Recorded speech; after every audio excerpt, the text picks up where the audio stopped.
Baik kepada semua hamba Tuhan yang sangat diperkenan oleh Tuhan, kita boleh berkumpul bersama-sama saat ini. Ketika tema ini disebar, ternyata bikin gonjang ganjing, saudara. Karena apa? Mana mungkin gereja dan hamba Tuhan tidak bersatu?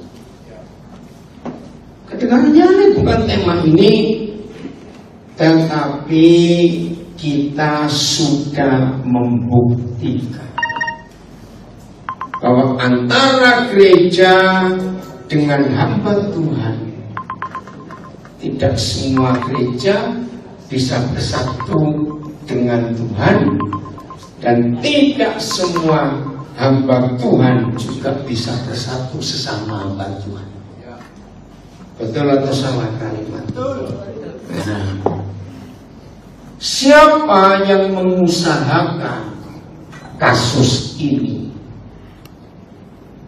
Kalau saya dicari, kita semua tahu. Dan si pengusaha kasus ini sangat berhasil memisahkan gereja dengan Tuhan, hamba Tuhan dengan hamba Tuhan, dan hamba Tuhan dengan gereja. Lebih kacau lagi. Lalu digabungkan dengan peristiwa yang sangat luar biasa, kenaikan Tuhan Yesus ke surga. Maka jawabannya, kapan dan bagaimana gereja dan hamba Tuhan itu bisa bersatu, lalu hamba Tuhan dengan sesama hamba Tuhan bisa bersatu, lalu antara Tuhan dengan gereja juga bisa bersatu. Dengarnya apa ya? Tapi ini fakta. Mari kita mulai dengan ayat yang pertama. Wahyu 3 ayat 20. Wahyu 3 ayat 20. Nah, ayat ini bertahun-tahun saya gunakan salah, yaitu untuk mengajak orang yang baru percaya Tuhan Yesus lalu menerima Yesus. Pernah tahu pelajaran itu? Dari navigator, dari penginjilan dengan teori apa saja, 4 hukum rohani, jembatan, semua. Ayat ini bukan yang diberikan kepada kita untuk membawa Yesus bisa masuk ke hidup seseorang. Loh, ya atau tidak saya tanya? Ternyata salah. Loh, salahnya di mana? Saudara lihat topiknya. Peristiwa Wahyu 3:20 itu Tuhan Yesus mau pulang ke rumahnya, yaitu gereja Laodikia. Loh, ya atau tidak? Yang belum tahu supaya tahu.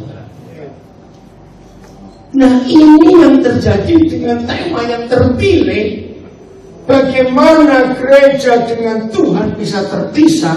Karena gereja dengan Tuhan terpisah, maka hamba Tuhan dengan Tuhan juga terpisah. Kalau hamba Tuhan dengan Tuhan terpisah, maka sesama kita hamba Tuhan saling terpisah. Dengan kasus ini, Tuhan Yesus di dalam gereja atau di luar? Asalnya tahun gemah bisa jawab. Dengan kasus ini Tuhan Yesus ada di dalam atau di luar?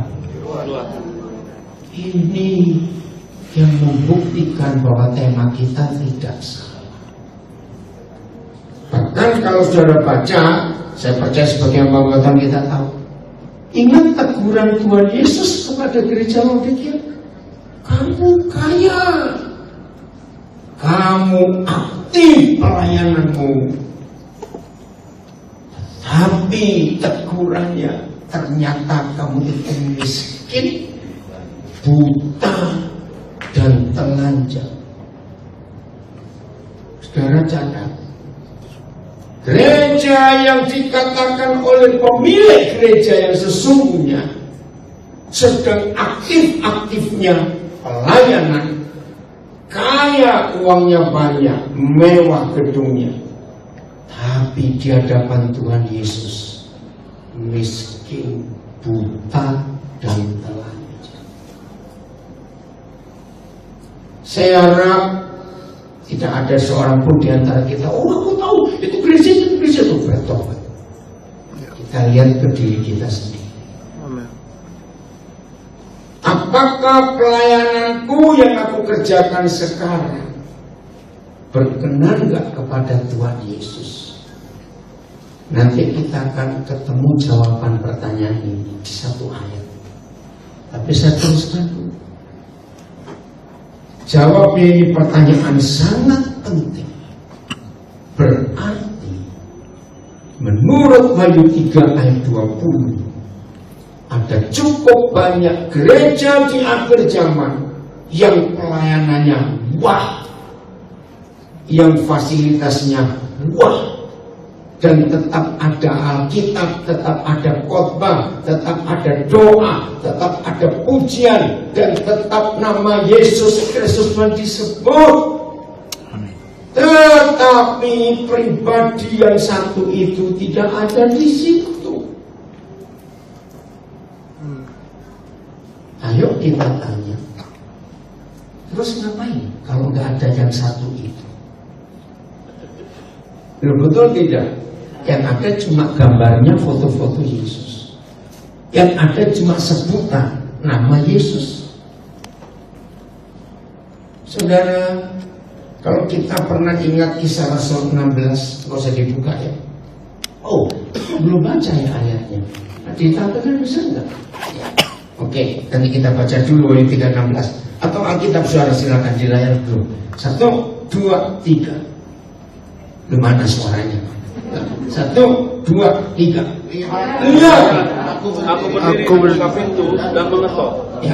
Jikalau ada orang yang mendengar suaraku dan membukakan pintu, aku akan masuk mendapatkannya dan aku makan bersama-sama dengan dia dan dia bersama-sama dengan aku.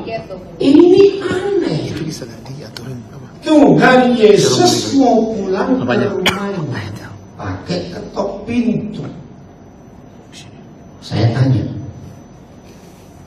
kira-kira walaupun kunci pintu gereja Laodikia dikunci dengan 23 gembok, misal, Tuhan Yesus bisa masuk nggak tanpa dibuka? Sangat bisa, Dia Tuhan. Yang belum pernah tahu betul rahasia hati Tuhan Yesus dengan ayat ini, kiranya hari ini kita sadar dan bertobat. Pertama kali Roh Kudus membukakan fakta sesungguhnya, mengapa Tuhan Yesus mau pulang ke rumahnya harus ketok pintu dan tunggu ada orang buka pintu baru dia masuk. Saya pertama, Tuhan ini guyon. Betul? Percaya nggak usah dibuka dia bisa masuk. Karena dia Tuhan. Maka begini faktanya. Ternyata Tuhan kita ini Tuhan yang sangat rendah hati dan tidak mau mendobrak. Kok nggak ada yang ngapain? Loh, sudah pasti kaget. Kalau dia marah, dia jebol pintu itu, dia masuk. Maka itu dengan fakta ini termasuk ikuti di rumah.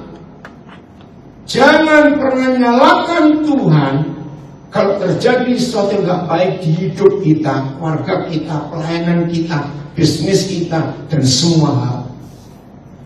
Tanyakan, Yesus sudah di dalam atau masih di luar?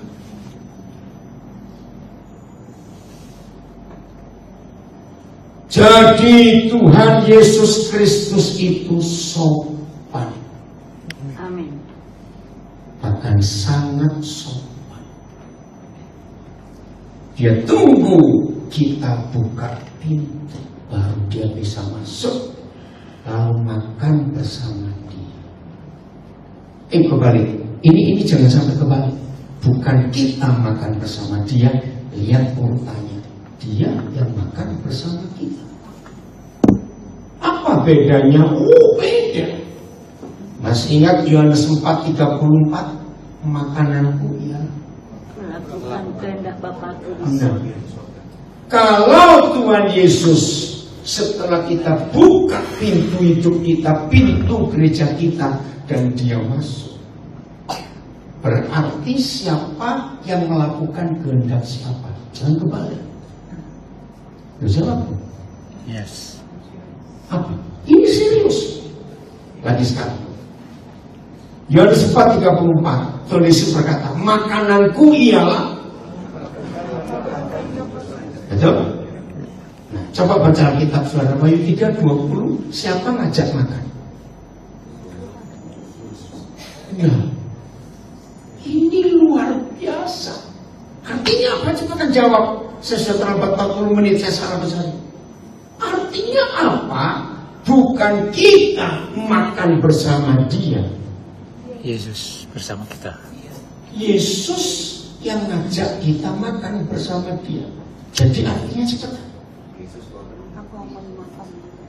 ya, artinya apa itu saudara? Bukan. Oke. Siapa melakukan kehendak siapa? Ini pertanyaan penting. Loh, masalahnya. Saya ulangi lagi. Yohanes 4:34 berbunyi, makananku ialah melakukan kehendak Bapa. Jadi seluruh kehendak Bapa Yesus lakukan. Tapi kalau di Wahyu 3:20, setelah pintu diketok kita dengar, kita buka dan dia masuk, lalu dia ngajak kita makan. Berarti siapa melakukan kehendak siapa? Nah, ini tidak. Ya betul tidak? Siapa kita? Jangan kebalik. Sehingga Tuhan Yesus yang melakukan keinginan kita. Saya bilang, ampun Tuhan. Ayo pakai logika. Mungkin lu jawab, mungkin tidak. Dia melakukan yang kita inginkan karena dia ngajak kita makan. Gak mungkin. Model bengkok-bengkok begini. Betul. Sudah bengkok-bengkok, doyan duit lagi, aduh, lengkap sudah bengkok. Tetapi ketika saudara dan saya menghormati dia sebagai pemilik, dia nggak segan-segan melakukan kehendak dia. Amin. Amin. Ini serius. Yes. Amin. Baru kalimat terakhir dia bilang apa? Kalimat terakhir ayat 20, dan siapa makan bareng siapa? Dia bersama-sama. Aku makan bersama-sama dengan dia dan dia bersama-sama dengan aku. Setelah dia melakukan kehendak kita, ini gila. Baru dia ngajak kita makan bersama dia. Berarti kita melakukan kehendaknya. Dalam logika, harusnya kan siapa duluan melakukan kehendak siapa? Baru yang satu melakukan kehendak yang lain. Sekarang ngerti ya? Selanjutnya. Gara-gara firman ini, si kunyuk setan neraka tidak suka. Lengkap ya? Kunyuk setan neraka itu gak suka. Bahwa Yesus jadi Tuhan pemilik utama di hidup. Amin. Ayat ini dapat dimajukan oleh Roh Kudus ketika tahun 80-an yang lalu. Saya diminta untuk hadir beberapa hamba Tuhan alumni sebuah sekolah Alkitab di Jawa Tengah. Nggak usah tahu. Nah, Alkitab ini tahun 70-an awal didirikan, ternyata tahun 80-an menjelang akhir terjadi kekacauan. Yang tadinya pencetak hamba-hamba Tuhan hebat. Nah, para alumninya ini prihatin. Lalu ngajak saya untuk diskusi baiknya bagaimana. Nah, karena saya tahu kondisi sekolah Alkitab itu, saya juga kenal direkturnya, saya kenal hampir semua dosen-dosennya. bilang, dan mertuanya diadakan di Makassar, tengah-tengah, sepanjang Sumatera, Papua, bisa kumpul biaya yang mahal. Saya bilang maaf ya, daripada kalian keluar biaya banyak. Maaf, percuma kalian alumni yang merasa prihatin memiliki sekolah Alkitab itu ingin mengadakan perubahan. Saya bacakan ayat ini. Mereka tanya, apa hubungannya kok? Ternyata menurut ayat 3:20, selama sebuah gereja, selama sebuah pelayanan pemiliknya bukan Tuhan Yesus, maka Tuhan Yesus nggak berani ikut campur. Hebat itu. Berarti Tuhan Yesus di luar. Setelah saya jelaskan, mereka baru ngerti. Oh iya. Jadi kalian tahu, sekolah Alkitab kali ini bukan milik Tuhan Yesus lagi, ada yang punya. Iya. Karena dapat dana banyak dari luar negeri. Nah, terus gimana sekarang? Tunggu satu di antara dua. Pemimpinmu sekarang bertobat, menyerahkan otoritas kembali kepada Tuhan Yesus, atau dia meninggal. Lu serius? Dan sampai hari ini saya tak terjadi apa sekolah kita. Jujur ya saudara, siapa pemilik gereja yang kita layani? Siapa yang memiliki gereja yang kita layani? Saya bilang Tuhan Yesus keren. Karena belum tentu gereja-gereja hebat itu milik Tuhan Yesus. Betul apa? Betul. Nah, selama gereja-gereja itu bukan milik Tuhan Yesus, hanya pinjam nama dan mencatut namanya, maka sampai kapanpun antara gereja dengan hamba Tuhan tidak bisa bersatu, antara hamba Tuhan sesama hamba Tuhan pun tidak bisa bersatu. Kenapa? Karena ada duit di situ. Maka itu jawab dulu pertanyaan saya. Gereja yang aman, damai, tenang, itu yang banyak duitnya dan ada duit? Enggak ada. Sudah. Gereja yang miskin. Gereja yang ada duit itu lebih aman, lebih damai, lebih tenang. Banyak duit Banyak duitnya, banyak asetnya. Ngerti ya? Paham. Nah, biasanya gereja yang nggak ada duitnya itu lebih leluasa Tuhan Yesus memiliki dan menguasai. Amin.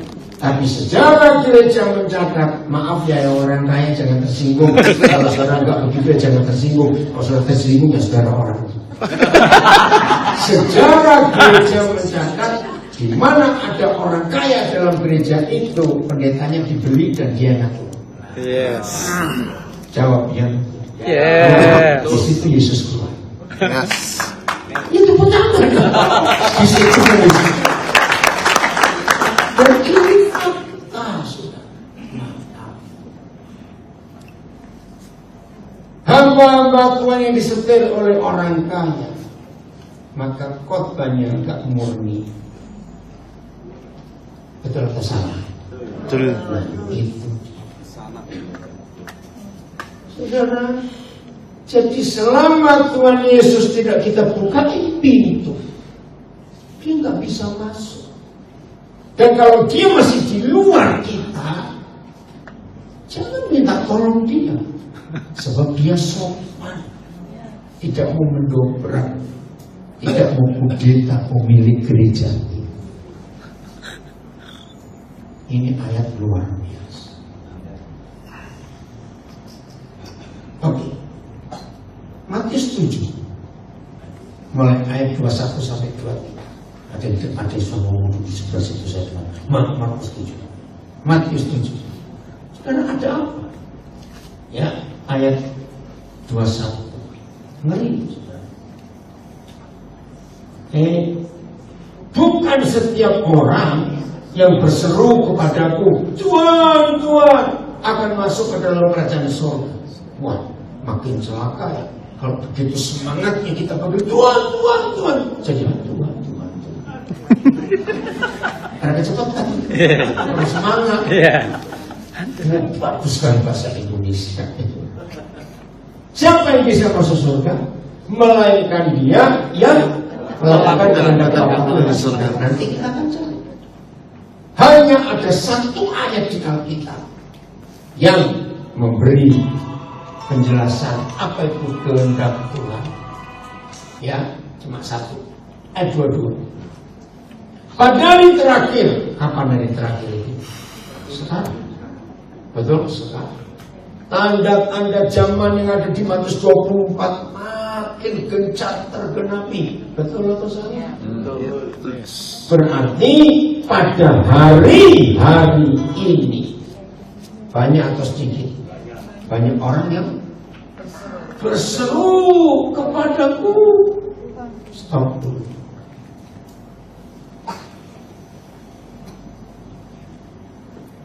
Saudara kagum nggak dalam arti tertentu? Jumlah kebaktian gereja sekarang makin banyak.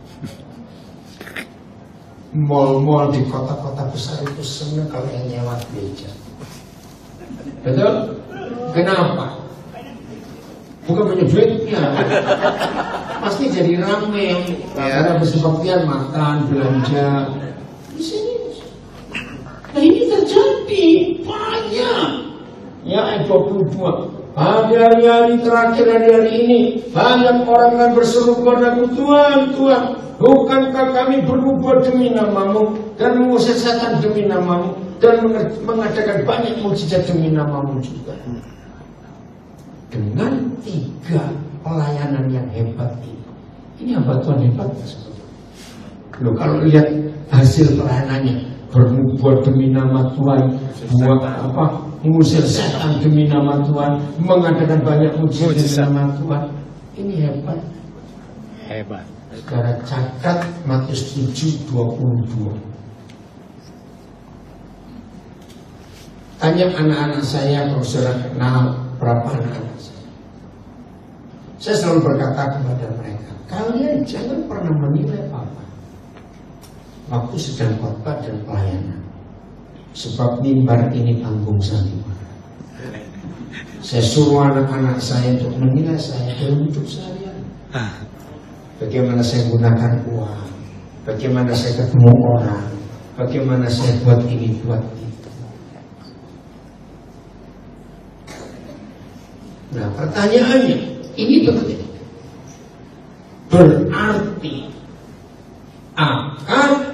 Berarti sudah terjadi dan sedang terjadi. Ada hamba-hamba Tuhan yang gak perlu bersatu dengan Tuhan, tapi pelayanannya luar biasa. Loh, catat. Karena hamba-hamba Tuhan di Matius 7 ayat 22 ini gak bersatu dengan Tuhan.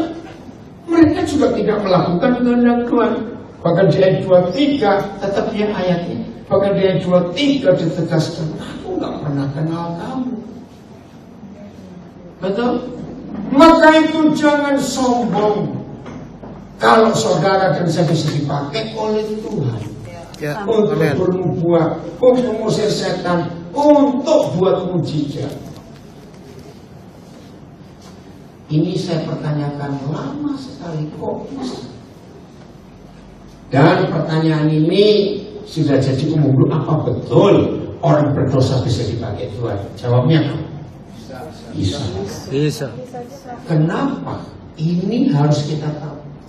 Jawabannya ada di kisah Musa kitab Keluaran. Ketika Tuhan suruh dia berkata kepada batu itu supaya air keluar, tapi Musa pukul dan air tetap keluar. Di mana salahnya? Pertama kali saya belajar itu saya protes. Gara-gara salahnya Musa yang kecil, baca kecil. Karena apa? Karena nggak saudara sadar, hari itu Musa itu marah kepada orang Israel karena kurang ajarnya, keras kepalanya. Dan kemarahan Musa itu kan membela Tuhan. Coba renungkan dia tuh. Dia marah itu atas nama Tuhan. Ini bangsa nggak tahu ini segala macam. Nah seharusnya kan tidak bela Musa. Iya atau tidak? Ya. Tapi ini pelajaran. Musa pikir tongkat itu milik pribadi dan hak pribadi. Dia lupa tongkat itu tetap milik Tuhan. Yang artinya tidak boleh digunakan sembarang dan menurut kemauan Musa sendiri. Harus tunggu perintah. Oke, saya ini pakai logika anak-anak sekolah ini. Kalau hari itu Musa nggak dididik untuk tidak sembarang menggunakan karunia, maka itu rekan-rekan saya yang saya kasih sebagai hamba Tuhan, jangan sekali-kali berkata, aku punya karunia nubuat. Biasanya punya karunia nubuat ini laris dipanggil kiri kanan. Tolong nubuatkan, anak saya ini menikah dengan siapa? Tolong nubuatkan. Untuk jualan saya harus jual aku. Ada nggak?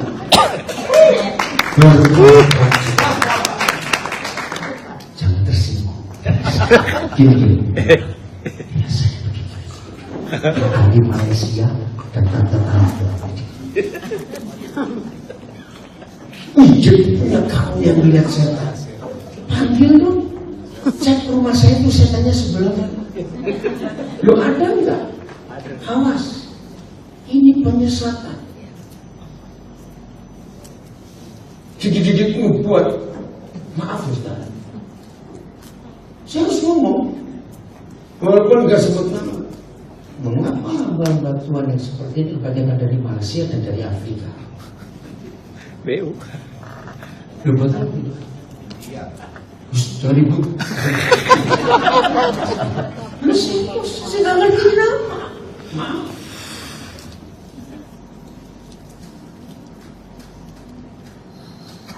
Jangan pernah berkata aku diberi karunia kesembuhan. Ingat Stephen Tong marah awal-awal COVID. Hei, pendeta-pendeta yang suka hobinya KPR kesembuhan, kenapa kamu nggak ke rumah sakit sembuhkan orang COVID itu? Ini serius sekali Stephen Tong ngomong. Tapi ini nggak ada lagi yang muncul. Saudara, karunia tidak pernah diberikan sebagai hak milik kepada kita. Maka itu Musa dididik. Karena lain kali Musa bisa emosi lagi nggak melihat bangsa Israel yang kurang ajar itu. Bisa. Sehingga waktu dia emosi, dia pakai tongkatnya. Ini logika suami. Dia pukul satu orang Israel jadi monyet. Jadi kuda, jadi belalang. Bisa nggak ini cuma ilustrasi? Nah, sejak kejadian itu Musa tobat, nggak berani pakai tongkat itu sembarangan. Lalu saya kejar lagi, tapi kok airnya keluar? Nah di situ saya bertobat sungguh-sungguh. Begini. Mukjizat yang terjadi dalam setiap pelayanan kita bukan karena kita suci, hebat. Hari itu ada orang-orang tertentu yang sedang menantikan dan membutuhkan Tuhan. Kebetulan kita di situ. Amin. Yes. Oke, saya tunjukkan ayat lain. Masih ingat Bileam dengan keledainya? Ya. Tuhan sayang Nabi kurang ajar dan Nabi mata duitan ini sudah dilarang jangan ke sana. Dia karena tidak ada yang lain selain Bileam. bukan selain siapa sih begini. Karena itu tidak ada yang lain. Maka keledai pun jadi alat. Ini Bileam ini kurang ajar ya. Coba ya kalau saudara jadi Bileam, saya tuh pernah dipimpin Roh Kudus saya jadi Bileam. Dulu keledai jalan, tiba-tiba mulai ngomong. Kalau saya langsung kencing celana. Yang saya kok bisa ngomong, kalau saudara Bileam itu saudara saya tahu. Apa reaksinya? Kaget. Dia bisa ngomong. Dasar Biliam disangkit lagi. Betul nggak? Ya. Coba itu keledainya mepet ke dinding, malah dipukul lagi. Kurang ajar takut. Karena di situ kita belajar. Kalau tidak ada kita, Tuhan bisa pakai yang lain. Amin. Amin. Lalu waktu Tuhan Yesus dibentak oleh orang-orang Farisi, memang suruh diam Tuhan, anak ngapain ribut? Kamu harus tahu, Tuhan bisa pakai batu memuji. Ya. Ayat ini Matius 7:22 itu terjadi sampai hari ini. Ada orang-orang yang tidak dikenal Tuhan. Saya tahu bahasanya dengan masalah. Bukan yang nggak kenal Tuhan, yang tidak dikenal Tuhan. Tidak Itu dikenal. bisa buat banyak mujizat. Hati-hati. Apa jawabannya? Karena ada orang yang perlu Tuhan dan kebetulan kita di sini. Ini hebat pengajaran tentang Musa. Maka itu jangan ada yang sombong. Amin. Semuanya karena Dia. Yes. Semuanya karena Dia. Siapa yang berani berkata saya tidak berani?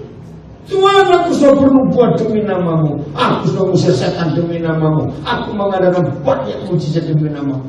Saya tidak berani ngomong. Berarti ini apa? Tapi lihat ayat 23.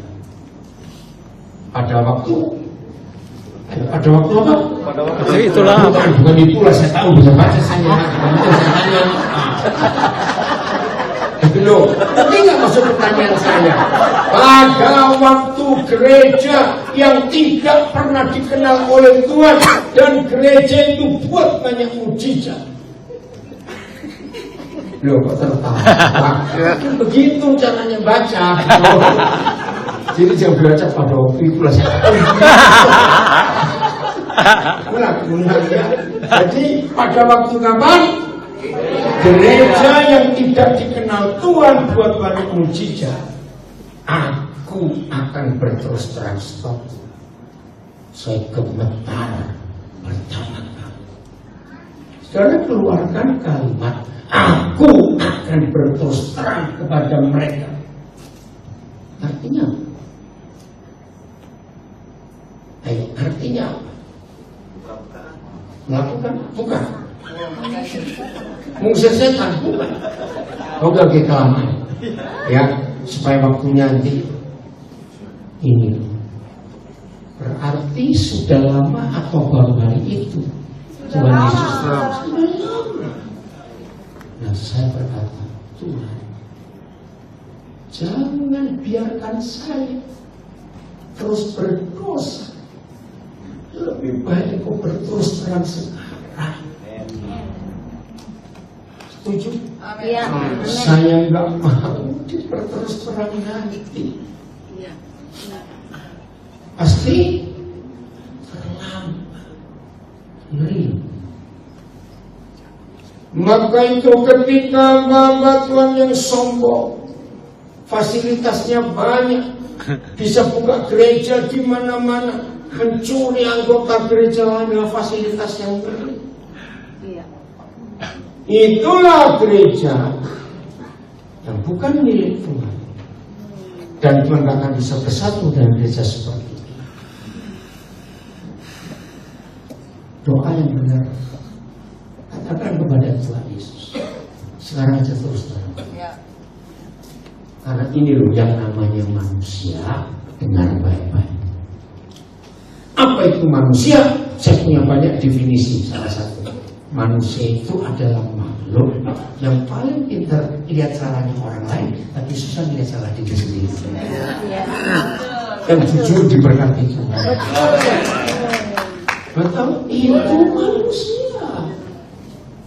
Maka itu ketika kita sangat teliti melihat salah rekan-rekan kita yang lain, ternyata sulit menemukan salah diri sendiri. Maka itu lebih baik minta Tuhan Yesus berterus terang sekarang. Jangan nanti. Amin. Jadi pada waktu hamba-hamba Tuhan gereja yang tidak pernah dikenal oleh Tuhan melakukan banyak mujizat, akhirnya Tuhan Yesus akan terus terang kepada mereka. Dan apa terus terangnya? Benar. Aku tidak pernah. Kalau tidak ada kata pernah itu masih lumayan. Aku tidak mengenal. Saudara, kata pernah ini penting. Ya. Berarti hamba-hamba Tuhan sudah lama belum berpura-pura dengan Tuhan. Lama.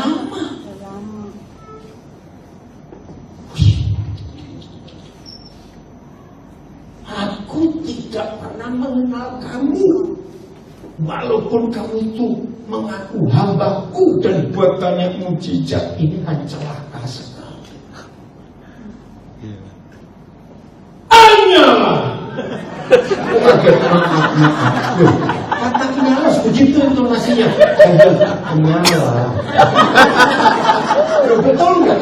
Oh, berarti saudara, saya mengajar, maka setiap kalimat intonasi itu menentukan yang mendengar. Yes. Maka itu hamba-hamba Tuhan, sekalipun suaranya ada seperti suara semut, coba pakai mikrofon tetap kelas tinggal, iya toh? Ya. Ada yang khotbah di sana di situ. Loh, kalau kamu nggak ada, nggak usah khotbah. Nggak dengar masalahnya. Kenapa mesti pelan-pelan? Jadi kalau kata ayolah, betul tidak? Yes. Artinya apa? Bukan pergilah. Coba saudara bongkar. Apa bedanya pergilah dan menyala? Ini ngeri. Menyala marah. Kalau menyala marah apa? Seperti sampah.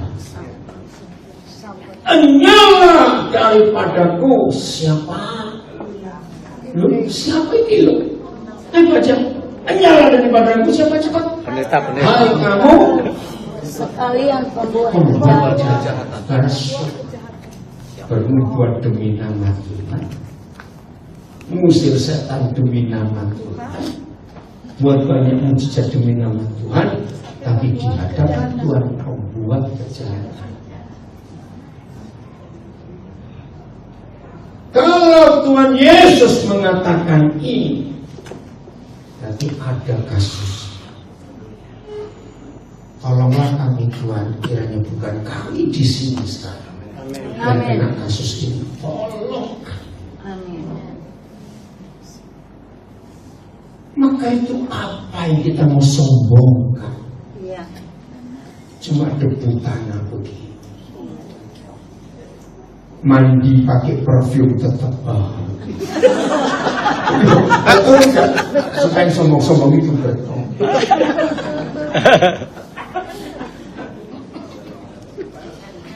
Jadi tiap kali mau sombong, coba cium dulu. Loh, dia tahu diri dia. Yes. Kita mau sombong. Nah, kita cari. Yang dikatakan Tuhan Yesus adalah kita yang melakukan kehendak-Nya. Ayat 21 tadi dulu ya. Nah, kehendaknya itu cuma satu ayat. Kita buka satu ayat. Ya, bukan setiap orang bersusul kepada Tuhan akan masuk surga, melainkan dia melakukan kehendak Bapakku. Apa itu kehendaknya? Cuma satu ayat.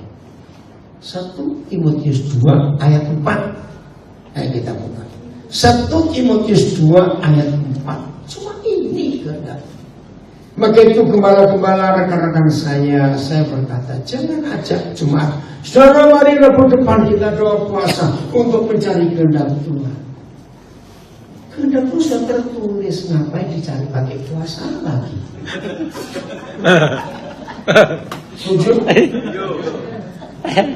Belum pada tertawa kenapa? Saya bisa buktikan loh saudara, 90% yang gereja lakukan itu nggak tertulis di Alkitab. Terus ngapain?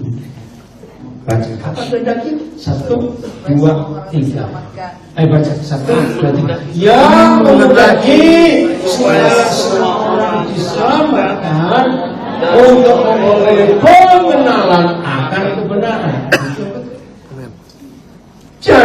kalau kehendak Tuhan sudah jelas, Dia ingin apa? Semua orang diselamatkan. Nah, rusaknya doktrin dan teologi dirubah yang menghendaki supaya semua orang dikristenkan. Itu kacau.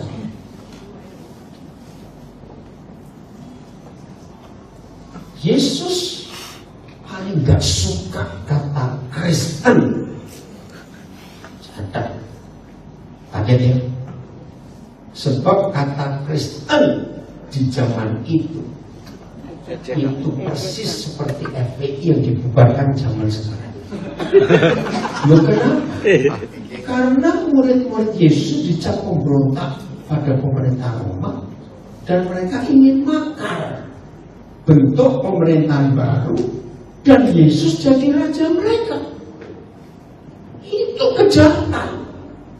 Jadi zaman itu kata Kristen itu pemberontak melawan negara. Jangan dipakai.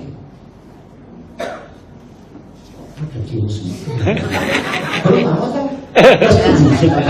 Bagaimana itu? Jadi jangan. Lihat, 28 pasal Kisah Para Rasul.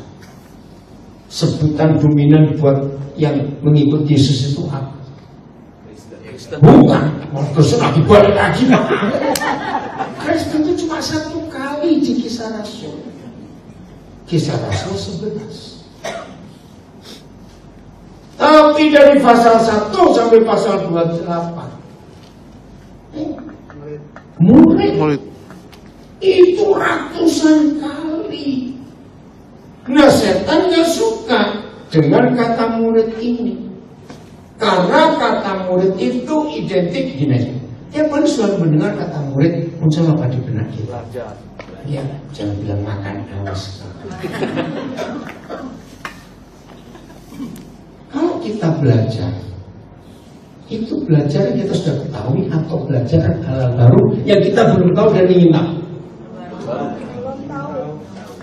Faktanya, ketika Roh Kudus hadir dalam gereja Tuhan di mana-mana dan Dia menyatakan hal-hal baru, langsung teriak, "Sesat!"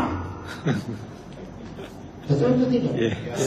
Sebab nggak sesuai dengan doktrin kita.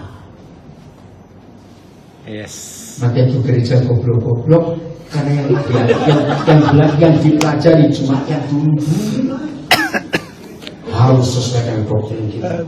Doktrin ini didirikan, ditemukan oleh pendiri gereja kita 500 tahun yang lalu. Nanti gereja model seperti itu tetap pakai HP di tahun 2024, tapi Nokia yang 3315. Dengar ya,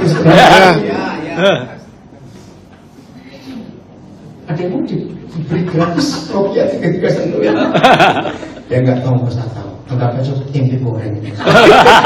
Pusing. Karena kita ini murid. Kayak apa? Kayak apa?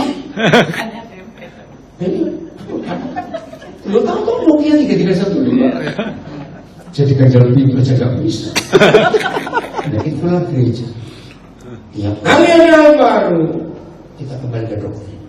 Kita kembali ke doktrin, ke dogma. Nah, maju-maju. Maka itu penting sekali bahwa Kristen itu ejekan rendah. Ingat, mereka minta ke Pilatus, imam-imam orang ini kurang ajar. Zaman Romawi semua orang yang dihukum mati dengan salib itu selalu ditempatkan di tempat yang ramai strategis. Ketika mereka tergantung dalam penderitaan yang ngeri, itu semua orang berhak melempari telur busuk, sayur busuk, kotoran orang. Diizinkan maki-maki sepuasnya. Dan gak cuma itu, hukum Romawi semua bajingan yang disalib harus diberi nama ejekan di bagian kepala. Mereka minta apa kepada Pilatus namanya? Inilah raja orang. Yesus Kristus orang Nazaret, raja orang Yahudi. Selama ini gereja anggap itu tulisan bagus, itu ejekan, artinya begini loh. Raja. Ini kan penjahat, raja apa? Jadi jangan bangga dengan kata ini. Ini hinaan yang paling. Raja kok mati, raja kok bajingan begini. Ngerti nggak sih ini? Jangan. Maka itu dengan surat tugas dari imam-imam kepala dan kantor sinode Bait Suci Yerusalem, Saulus pergi menangkap, menganiaya, dan akhirnya dengan izin resmi Stefanus dimartirkan. Itu karena Kristen.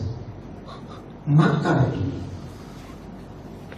Jadi Tuhan gak pernah mengendaki supaya semua orang dikristenkan. Maaf karena waktu. Kata diselamatkan itu sederhana untuk dikembalikan ke posisi semula ketika kita dijadikan. Kejadian 1:26 serupa dan segambar dengan Tuhan. Amin. Setelah kita dan semua manusia jatuh dalam dosa, maka kita serupa dan segambar dengan si kunyuk setan neraka itu. Betul tidak? Iya. Dan Injil datang. Kita lihat Roma 1:16. Ini kekuatan Injil yang luar biasa. Jadi kalau saudara dan saya ingin berkenan kepada Tuhan Yesus kepala gereja kita dan Tuhan Juru Selamat kita, supaya Matius 7:21-23 enggak terjadi, maka saudara dan saya wajib melakukan kehendak Tuhan. Apa tadi? Belum 5%. Yang menghendaki semua orang diselamatkan. Sebab aku mempunyai keyakinan yang kokoh dalam Injil. Karena Injil adalah kekuatan Tuhan yang menyelamatkan setiap orang yang percaya. Menyelamatkan. Nanti dia kalimat apa itu? Mengembalikan posisi manusia berdosa kepada posisi pertama dijadikan. Itu hanya oleh kekuatan Injil. Amin. Bukan kekuatan doktrin sinode tertentu. Gini aja ya, saya percepat. Selama kita menginjil dan ada orang mengambil keputusan untuk percaya Yesus, pertanyaan berikut begini. Jadi saya gabung gereja mana? Katolik, Protestan, HKBP, Advent, Baptis. Selama mereka yang kita injili masih mengeluarkan pertanyaan itu, berarti Injil gagal. Enggak aneh. Jadi kapan nama-nama ini bisa terhapus dari hadapan Tuhan yang akan mengkotak-kotakkan kita?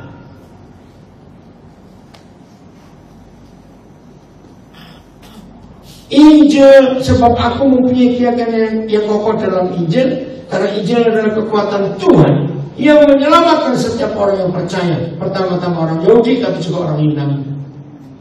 Luar biasa. Salah satu penyebab saya nggak ingin punya mobil, karena saya tetap akan penginjilan. Saya suka naik angkot, bersyukur punya istri nggak pernah nuntut mobil apa. Dari Jakarta kami sampai tempat ini jadi 489.000 kaki. Karena saya injili dia. Dan ini ketiga kali saya naik sopir ini. Di HP saya itu sekarang nomor kontak sopir Grab, ya, sopir taksi, cleaner WC, tukang parkir, itu paling banyak. Saya mau menyelamatkan. Kami punya banyak anak di Jakarta, tapi nggak pengen kami diantar mereka. So Kristen, Saya percaya Yesus, ini belum. Kadang-kadang kalau mereka lagi sepi, supir-supir itu dia pasti telepon saya. Mereka manggil saya Papa, Papa nggak pergi. Saya tahu saya gitu nggak begitu. Setelah kurang, mereka tahu. Pak Sarah ikut saya ke bandara Terminal 3. 80% porternya itu anak-anak saya. Ramai kalau saya datang. Kalau saya bawa koper 3 saja, saya kali 3 porter. Saya ingin berkati mereka. Kalau saya cuma bawa 1, saya bisa tarik. Saya pun tetap panggil salah satu mereka.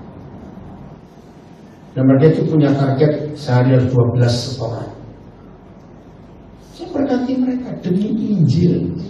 Amin. Ini mukanya tegang semua. Musuh Injil itu bukan setan, tapi orang Kristen pelit. Apa musuh Injil? Pelita. Luar biasa. Saya pernah pelayanan di penjara Amerika. Satu anak dari Jakarta yang dibuang oleh orang tuanya jadi jahat dia. Waktu itu dia kena 13 tahun karena sebuah kasus. Nah, nama yang dimasukkan nama saya lagi. Karena saya papa. Jadi satu hari saya nggak tahu kasusnya, tiba-tiba saya telepon. Sebut ini dari Correction Center. Sebentar saya lupa. Johnston apa lupa di Ohio. Hah? Kaget saya. Karena kalau orang masuk penjara Amerika harus tahu kontaknya pertama siapa. Nah, anak ini kan nggak punya keluarga, nama saya dimasukkan. Nah, akhirnya saya harus kunjungi, kan nggak ada siapa-siapa. Bandara terdekat untuk Youngstown, Ohio, cari ini ya, Correction Center-nya. Bandara terdekat itu di Pittsburgh, Pennsylvania. Nah, biasanya saya kontak anak-anak saya untuk ke sana. Nah, kalau naik mobil itu kira-kira 50 menit, hampir 1 jam. Nah, suatu saat saya harus kunjungi dia. Ternyata yang jemput bannya pecah di freeway. Aku nggak bisa ya, saya nggak balik, saya nggak taksi. Keren ya. Itu pertama kali dalam hidup saya bayar taksi di Amerika hampir $500. Saya tetap nggak merasa tertekan aja, tidak. Bukan saya banyak uang, ini 1 jiwa. Amin. Itu jadi kesaksian yang luar biasa demi Injil. Maka itu saya nggak akan pernah punya mobil. Saya nggak ingin. Ada beberapa orang mau kasih, saya bilang lipat saja mobil. Jadi saya mau naik angkot kemana-mana. Yang pantat mobilan dengar ya. Kalau kata pantat mobilan, begitu aku iklan mobil bagus itu padat enggak. Aku pilih dulu aja, coba saja di showroom. Ada yang begitu enggak? Nah, yang begitu saya sarankan. Ini enggak. Mobil terakhir kita naiki pasti mobil jenazah. Setuju? Setuju. Aduh, ini jangan tersinggung. Saya cuma ngomong. Apa di Jakarta ada ganjil genap? Hanya orang Kristen nggak jujur, punya plat 2. Ya. Terus yang kaya punya mobil 2, ya sama macetnya. Begitu kadang-kadang peraturan itu ngapain dibuat? Malah ada orang berdosa. Oke, lanjut. Jadi apa itu diselamatkan? Ayo mengembalikan posisi manusia berdosa menjadi posisi kembali pada posisi semula waktu kita diciptakan. Jadi menginjil itu bukan memasukkan orang jadi anggota salah satu gereja. Tadinya saya pikir resort kita ini di dekat daerah keramaian. Nah, saya meminta nanti anak saya itu supir Bluebird ini, waduh, begitu masuk sama istri saya, Wah, kalau suara kita kasihan. Saya bilang tadi sama Abraham, boleh nggak naik sopir taksi makan? Boleh. Ya, ada hotel gitu. Sebelum saya ini, ada yang mau tanya sampai di sini untuk sesi pertama? Kalau saudara nggak setuju sesi ini, kalau saya begitu, jangan marah saya. Mana yang musuh? Ada yang mau tanya? 1-2 orang? Ayo. Tolong siapkan dulu mikrofonnya. Ya, cepat. Oh, suara besar kok. Bisa Pak? Coba. Ya, apa? Terima kasih Pak untuk kesempatannya. Ya. Kalau tadi Musa, Oh, tunggu. Ya. Ya. Makasih. Ya, Musa. kalau menurut saya, Oh, belum mati. Maaf. Bisa. Ya. mudah-mudahan dikoreksi Pak ya. Ya. Kalau menurut saya di Bilangan 19 itu di ayat pertama kakak perempuan Musa meninggal, Miriam. Jadi kenapa Musa pukul? Ya melanggar kode etik itu, nggak tahu diri itu bangsa Israel Pak. Orang kakak gua lagi belum lama dikubur kok lo demo itu loh. Jadi ya kemanusiaan. Oke, pertanyaannya apa? Ya jadi bolehlah istilahnya kalau kita punya alasan gitu kan, masuk di akal. Jadi apakah itu tetap dosa Pak kalau punya karunia? Ini bahayanya. Semua firman Tuhan gak pernah masuk akal kita.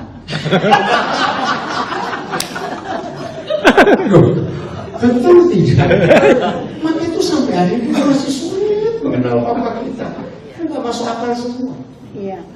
Ayo tantang berpikir kasih kita. Kalau orang minta kamu jalan 1 mil, jalan 2 mil. Musuh suruh ngampuni, suruh ngajak makan. Hukum mati. Nggak masuk akal. Nggak masuk. Jadi kisahnya Tuhan bilang Musa, katakan ini bukan soal mati hidup, siapa mati, bukan soal itu. Betul tidak?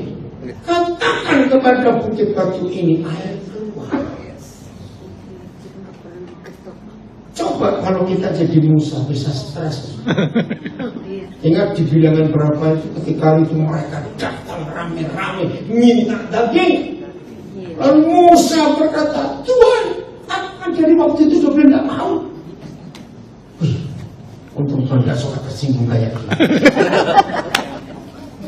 Kenapa sekarang kamu sudah menjawab? Aku tidak pernah melahirkan mereka. Seru kalau saya ingat Musa. Sabar Tuhan menghadapi Musa. Bayangkan, kira-kira 4 juta yang dibawa Musa keluar. Dari mana saya tahu 4 juta? Bilangan 1 ada angka 600 sekian puluh ribu anak laki-laki umur 20 tahun ke atas.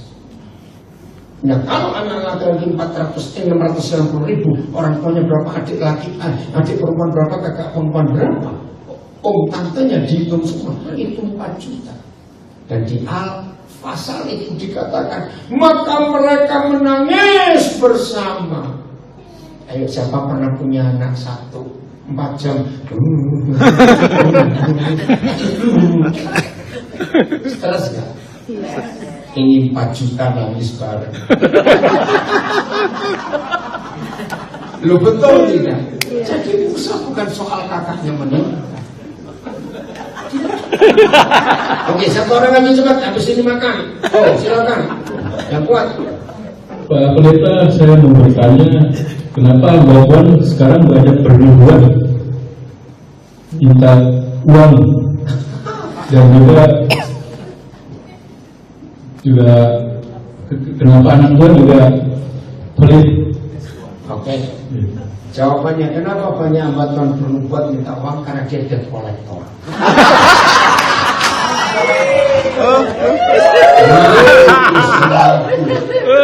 Ancaman saudara, yang suka minta duit pakai ancaman. Tuhan memberi saya penglihatan. Kalau saudara nggak beri kami uang akan begini, anak kejam. Yang kedua, kenapa ada orang Kristen pelit? Saya bilang nggak banyak ya, memang banyak. Dia lupa. 1, kalau dia lahir itu telanjang, Jadi dia lupa kalau dia itu mantan miskin. Lo betul kan? Orang yang nggak pernah lupa kulitnya pasti nggak pelit. Karena apa yang dimiliki sekarang semua dari dia. Dan harusnya untuk berbagi. Alasan kedua, kenapa ada orang Kristen kaya pelit? Karena dia merasa itu jeripayanya banting tulang peras keringat, bukan berkat Tuhan. Saya beri contoh ya, cepat aja, habis ini makan dulu ya, udah 1 jam lebih saya ngomong. Kalau ada saudara kita, ya SD nggak pernah lulus, modal usaha pas-pasan, tempat usaha dari jalan raya belok ke kiri masuk gang, mentok belok ke kanan, mentok belok ke kiri lagi, nah itu tempat usahanya. Tapi dia cuma mengandalkan Tuhan. Wih, usahanya laris. Aneh itu, masuk gang. SD nggak lulus. Tapi ada orang kaya raya karena dia sengsara memulai usaha itu karena perjuangan dia. Kalau dia nggak banting tulang peras keringat, dia nggak sengsara. Aduh nggak. Pertanyaan saya, siapa di antara dua orang ini lebih murati dan yang pelit? Nah, yang masuk-masukkan. Karena dia sadar siapa aku, modal pas-pasan, pengalaman nggak punya, tempat usaha bukan apa ini cuma gom tadi itu loh. Tapi orang datang, nah itu berkat Tuhan. Jelas ya. Jadi yang pelit lupa kacang, lupa kulitnya, dan itu jeripayanya Tuhan. Kalau memberkati kita, ini sesi pertama. Nanti kita lanjut. Ya, maju.